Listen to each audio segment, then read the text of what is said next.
عليكم ورحمة الله وبركاته. الله يمسيكم بالخير. يا هلا والله وسهلا وغلا. بو قصة الرمزي الواحد ينقال له أبو صالح. شافوا واحد ولا أبو صالح بسم الله عليه خاطره مزهر وباله متماسك ونفسيته مرة حلوة. قال أبو صالح وش السر؟ قال أبو أقول لك سر. قال وش؟ قال أنا ما عمري ناقشت أحد إلا قلت له صح. أي أحد أناقشه أقول له صح. قال أي أحد؟ قال أي أحد. قال غلط يا أبو صالح. قال صح عليك. تبي الصراحة؟ هالحكمة دي مليانة عقل من ألفه إلى ياءه.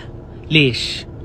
أنت الحين لو شفت كثير من النقاشات اللي أنت عشته يومياتك وأحداثك في الحياة، يمكن 99% ما طلعت منه إلا بشيء واحد: شوش خاطرك وشانت نفسيتك، ويمكن شوي علاقتك مع الطرف اللي مقابل لك جفت.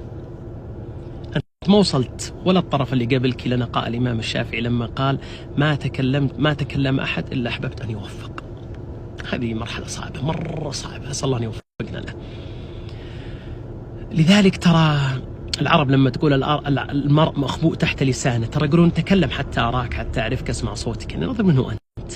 ترى مو بكذا، مو بسطر عادي، لا سطر مليان. ليش؟ لأنه فعلا أنت مغبى تحت لسانك، إذا تكلمت تبين. إيش المشكلة؟ المشكلة إنه بعض الناس يتكلم في كل شيء وهو لا يملك شيء. كل شيء عنده استعداد يتكلم، ويتكلم حتى عنده استعداد يتكلم بعالم الغيب. ليش؟ لأنه لا يحسن كل شيء إلا الصمت، ما يعرف يسكت. فهذا أفضل حل معه مو بالتجاهل، لا، اعتباره لا شيء. مو باعتباره لا شيء تحقير، لأنه رأيه فكرته وعرضه وكل ما يقوله ما له قيمة ولا اعتبار. ليش؟ لأنه صادر من مخ فاضي. لما قال الإمام الشافعي الكلمة الشهيرة: إني ما نظرت جاهل إلا غلبني. الشافعي أبو الحجاج. طيب ليش يغلبه الجاهل والعامي؟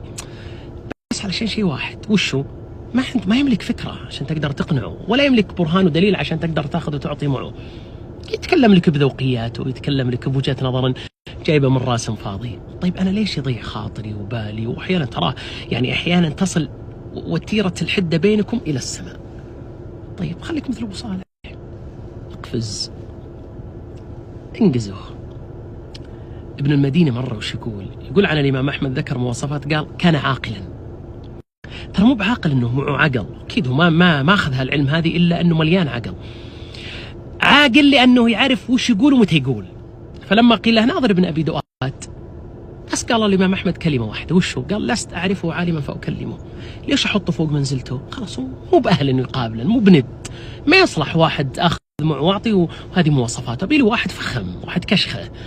حلي واحد ما يملك شيء، ما في أرض نلتقي بها أنا وياه، ما عنده شيء ذا فاضي. ختاما بعطيك وصية لي ولك: أكثر شخصية حذره بالنقاش شخصية واحدة، اللي يناقش علشان يناقش مو علشان يستفيد. في حكمة حلوة عند العرب يقولون: من تكلم فقد عرض عقله على الناس. تعرف قصة أبي حنيفة لما قال أنا لأبي حنيفة أن يمد قدمي؟ ترى بعض الناس إذا حتى ودك تمد رجولك، ما عنده شيء.